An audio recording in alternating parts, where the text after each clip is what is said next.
인간은 자신의 배가 부른데도 다른 먹이를 탐내는 거의 유일한 존재라고 합니다. 동물들은 배가 부르면 사냥하지 않습니다. 그리고 배가 부르면 더 이상 먹지 않습니다. 하지만 인간은 배가 불러도 사냥하고 또 배가 가득 차 있어도 음식을 탐하게 되죠. 로마 시대 연회에는 배가 부른 상태에서 음식을 먹기 위해서 곧바로 연회장 바깥에서 토하고 음식을 먹었다라는 기록도 있습니다. 이처럼 인간 안에 제어되지 않는 욕심을 우리는 탐심이라고 합니다. 성경은 탐심을 우상숭배라고 하면서 그 끝이 멸망이다라고 저희 가운데 경고하고 있습니다. 아합은 탐심이 많은 사람이었습니다. 그래서 자신이 많은 소유를 가지고 있었음에도 불구하고 오늘 본문의 말씀처럼 나봇의 포도원을 탐하고 있음을 성경은 말씀합니다.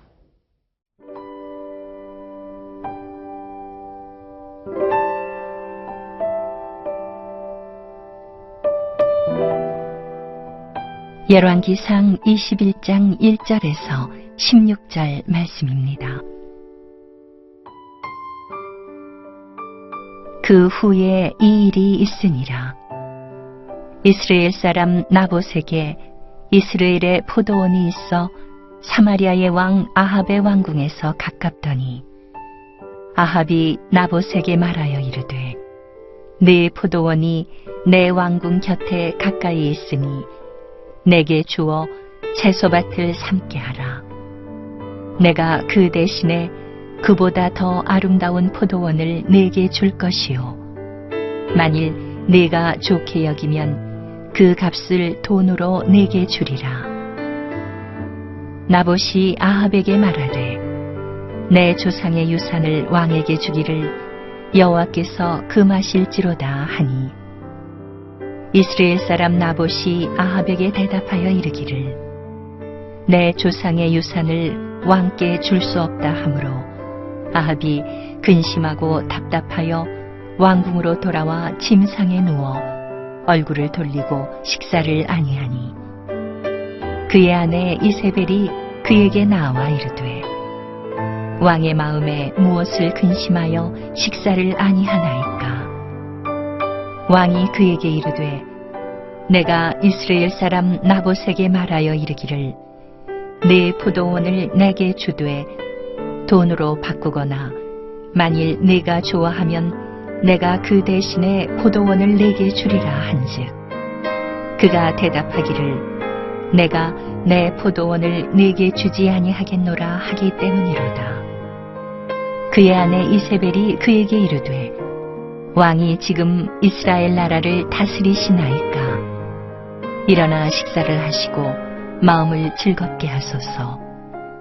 내가 이스라엘 사람 나봇의 포도원을 왕께 드리리이다 하고 아합의 이름으로 편지들을 쓰고 그 인을 치고 봉하여 그의 성읍에서 나봇과 함께 사는 장로와 귀족들에게 보내니 그 편지 사연에 이르기를 금식을 선포하고 나봇을 백성 가운데에 높이 앉힌 후에 불량자 두 사람을 그의 앞에 마주 앉히고 그에게 대하여 증거하기를 내가 하나님과 왕을 저주하였다 하게 하고 곧 그를 끌고 나가서 돌로 쳐 죽이라 하였더라.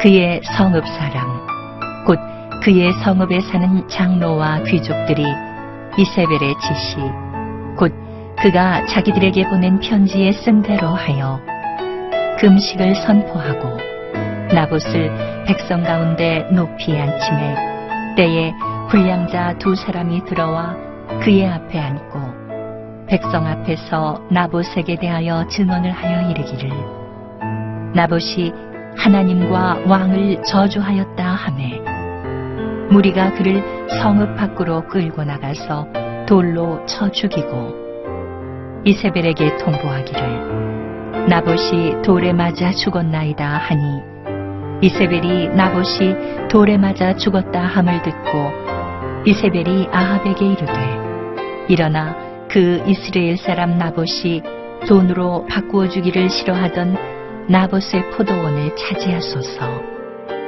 나봇이 살아있지 아니하고 죽었나이다. 아합은 나봇이 죽었다 함을 듣고 곧 일어나 이스라엘 사람 나봇의 포도원을 차지하러 그리로 내려갔더라. 오늘 말씀은 이 일이 있은 후에라는 시간적 배경으로 시작됩니다. 1절, 2절 말씀을 같이 보시겠습니다. 그러나 이 일이 있으니라 이스라엘 사람 나봇에게 이스라엘에 포도원이 있어 사마리아 왕 아합의 왕궁에서 가깝더니 아합이 나봇에게 말하여 이르되 내 포도원이 내 왕궁 곁에 가까이 있으니 내게 주어 채소밭을 삼게 하라. 내가 그 대신 그보다 더 아름다운 포도원을 내게 줄 것이요 만일 내가 좋게 여기면 그 값을 돈으로 내게 주리다. 아합 왕은 선지자가 베나닷을 놓아준 죄로 무서운 심판을 선포했음에도 불구하고 여전히 회개하지 않습니다. 오히려 오늘 본문의 말씀처럼 섬기라고 준 권력을 이용해서 자신의 소유가 아닌 나봇의 포도원을 빼앗으려고 하죠. 탐욕이라는 것은 이처럼 부족해서 생기는 것이 아니라 내가 충분히 가지고 있는데 더 많이 가지려 할 때 생기는 것입니다. 아합은 왕으로서 이미 많은 포도원을 가지고 있었습니다. 그런데 그럼에도 불구하고 그 궁전과 이웃에 있는 나봇의 포도원을 탐냅니다. 그래서 나봇에게 훨씬 더 좋은 포도원을 주든지 충분한 돈을 줄 테니 포도원을 팔라고 제안합니다.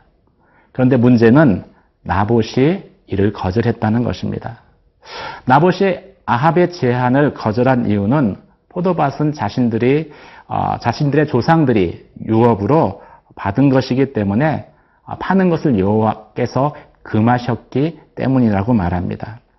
원래 이스라엘의 토지는 하나님의 소유이기 때문에 개인이 임의로 팔거나 살 수 없었습니다. 그렇게 해야 하나님께서 각 지파의 크기와 필요에 따라 분배해 준 토지가 계속해서 유지될 수 있기 때문인 것이죠. 아합도 이 사실을 잘 알고 있었습니다. 그럼에도 불구하고 아합이 무리한 요구를 한 것은 이미 탐욕에 사로잡혀 있었음을 말씀하고 있는 것이죠. 정당한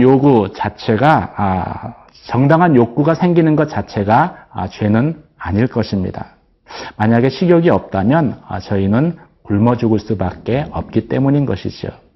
하지만 욕구의 정도를 넘어서 탐욕이 되어지면은 그것은 죄다라고 성경은 말씀하고 있습니다.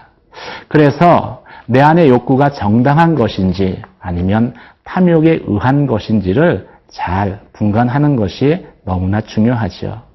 오늘 말씀은 정당한 욕구와 탐욕의 차이를 저희 가운데 세 가지로 말씀하고 있습니다.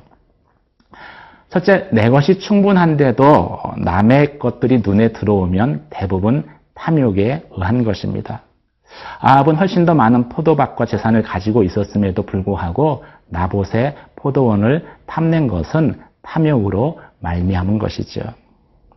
두 번째, 멈춰야 할 때 멈춰야 되는데 멈춰야 하는 줄 알면서도 멈추지 못하면은 탐욕입니다. 아합은 나봇이 여호와께서 금하셨기 때문에 포도원을 팔 수 없다라고 말했을 때 포도원에 대한 마음을 버렸어야 됐습니다. 멈춰야 했는데 아합 왕은 멈추지 못했죠. 세 번째, 욕구가 충족되지 않았을 때 정상적인 생활이 어려우면은 그것은 탐욕에 사로잡힌 것입니다. 이미 탐욕의 노예가 된 아합은 화가 나서 일상적인 생활을 유지하지 못합니다. 잠도 자지 못하고 누워 먹지도 못했다라고 성경에 말씀하고 있습니다. 이에 비해 나봇은 하나님을 경외하는 사람입니다.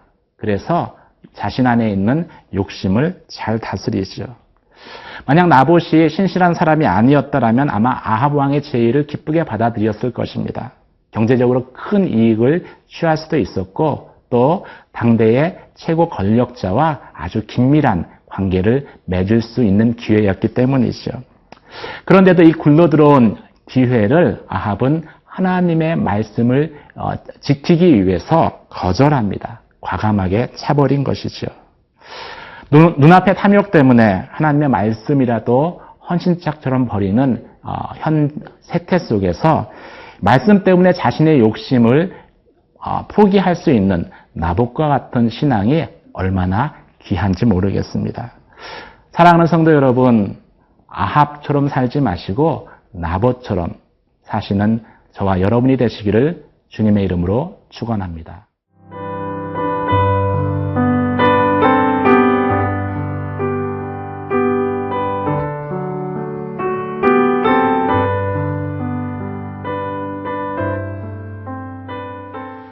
권력은 섬기라고 주신 것이지 탐욕을 채우라고 주신 것은 아닙니다. 하지만 아합은 자신의 권력을 자신의 탐욕을 채우는 데 사용합니다. 탐욕의 노예가 된 아합은 자신을 제어하지 못한 채 밥도 먹지 않고 잠도 자지 않습니다. 마침내 이세벨이 이 사실을 알게 되고 이세벨은 악한 방법을 동원해 나봇의 포도원을 빼앗습니다. 8절에서 10절 말씀입니다.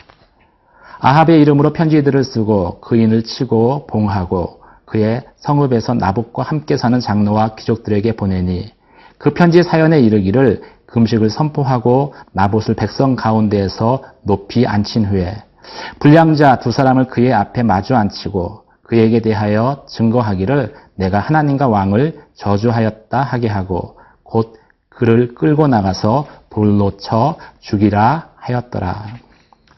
이세벨은 먼저 아합의 이름으로 편지를 써서 임봉하고 나봇과 함께하는 장로와 귀인들에게 편지를 보냅니다. 편지의 내용은 사마리아 성내의 금식을 선포하고 백성을 모으라는 것이죠. 이것은 율법에 의해서 큰 비상사태가 일어났음을 의미하는 내용입니다. 소위 하나님과 사람에게 큰 죄를 범했을 때 모든 백성들을 모이게 하는 비상회의를 소집하라는 내용이었던 것이지요. 그리고 이세벨은 미리 매수하였던 불량배 두 사람을 그곳에 보내서 나봇에 대해서 거짓 증언을 하게 합니다. 모인 사람들에게 나봇이 하나님과 왕을 저주했다라고 거짓말을 하게 한 것이지요. 모인 사람들은 나봇을 끌어내고 율법대로 돌로 쳐 죽입니다. 나봇은 순식간에 억울한 죽임을 당한 것이지요. 열왕기하 9장 26절에 보면은 나봇뿐 아니라 그 아들들까지도 죽임을 당했다라고 말씀하고 있습니다. 나봇의 포도원을 빼앗기 위해서는 그 상속자인 아들들도 함께 죽여야 했기 때문입니다. 성경에 나타난 이세벨은 참으로 악한 여자입니다. 자신의 목적을 위해서는 나약한 왕의 이름을 도용하는 것을 서슴지 않았기 때문입니다. 성노의 장로들과 귀인들도 공범으로 살인죄를 저지르게 했기 때문입니다. 그것뿐 아니라 자신의 사악한 계획을 이루기 위해서 하나님의 율법까지 사용합니다. 성내의 금식을 선포한 것이나 또 두세 증인을 세우기 위해서 불량배 두셋을 매수한 것이나 다 자신의 욕심을 채우기 위해서 하나님의 율법을 악용한 것이지요. 그래서 성경은 이세벨을 두고 거짓 선지자의 대명사로 칭하고 있습니다. 이세벨이 자신의 계획대로 나봇이 죽었다라는 것을 아합에게 통보하죠. 그리고 아합은 침대에서 아무 일도 없었다는 듯이 일어나서 그 포도원을 차지하기 위해 내려갑니다. 백성을 돌볼 왕으로서 한 집안의 억울한 죽음에 대해서 아무런 관심이 없는, 오직 자신의 욕심이 채워지는 것만 관심 갖고 있는 그 아합의 모습을 통해서 우리는 탐욕의 무서움을 다시 한번 깨닫게 됩니다. 이런 아합의 모습을 보면은 절제되지 않는 욕심의 비극적인 결말을 볼 수 있는 것이죠. 사랑하는 성도 여러분, 권력은 섬기라고 준 것이지 휘두르라고 준 것은 아닙니다. 그런데 권력으로 우리가 타인을 섬기지 않으면 결국 자신을 위한 목적으로 권력을 사용합니다. 말씀에 자신을 복종시키지 않으면 이세벨처럼 자신의 목적을 이루기 위해서 말씀을 오용하게 됩니다. 하나님을 섬기는 것과 자신을 섬기는, 자신의 욕심을 섬기는 것 사이에는 중립지대가 없기 때문입니다. 오늘 하나님의 말씀으로 인해서 내 안에 있는 욕심을 내려놓고 그리고 살아가는 탐욕에 의해서가 아니라 탐욕을 다스리고 살아가는 저와 여러분이 되시기를 주님의 이름으로 축원합니다. 기도하시겠습니다. 하나님, 내게 준 힘을 나의 욕심을 위해 나의 탐욕을 만족시키는데 사용하지 않게 해주십시오. 탐심에 사로잡혀 사는 삶이 아니라 하나님의 말씀에 사로잡혀 살게 해주십시오. 내 안에 탐심 때문에 하나님의 말씀을 저버리는 것이 아니라 하나님의 말씀 때문에 탐심을 버릴 수 있는, 거부할 수 있는 삶을 살게 해 주십시오. 예수님 이름으로 기도드립니다. 아멘.